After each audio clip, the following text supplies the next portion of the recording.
observation or a story? Well, the facilities just blew my mind. I mean, I saw schools in Turkey which are better than any of the schools, any high school or secondary school I've ever seen in the United States. Certainly better than one that I attended when I grew up. In terms of the laboratories, the chemistry laboratories, in terms of the auditoriums, in terms of the classrooms, the refectories, everything. One thing that really, we visited one school when they were having a science fair. And I found that very interesting because I, as a high school student, was very interested in science fairs, and I competed in them all the time. I loved them. And so this one science fair was going on, so we had a chance to briefly walk through the exhibits. And that brought me down memory lane to when I was a high school kid and doing that. But then we ran across one of their judges, who was a professor from a college in North Carolina.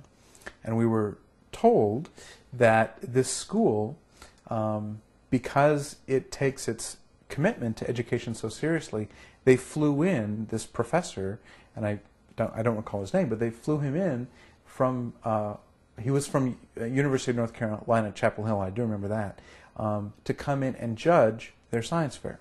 And when I heard that, I was just, you know, my jaw dropped. I was thinking, I can't believe they actually flew an American professor all the way to Turkey to this high school to judge a science fair.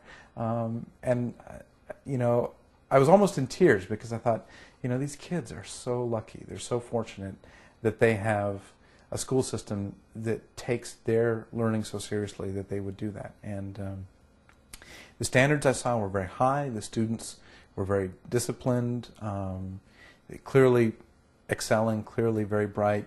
When the students would talk to us, they were very, you know, as high school students are, they're, you know, partly shy, partly kind of rambunctious and a little bit rebellious, but very, very courteous and very, very respectful towards visitors, and, you know, not the kind of typical high school student that I probably was, you know, which was, you know, full of myself, and I couldn't care less about adults at that stage of my life.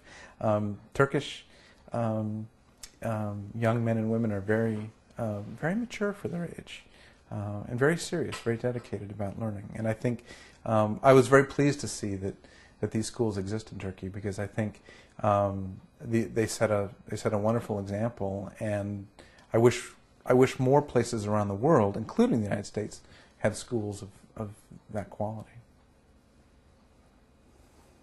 So, what do you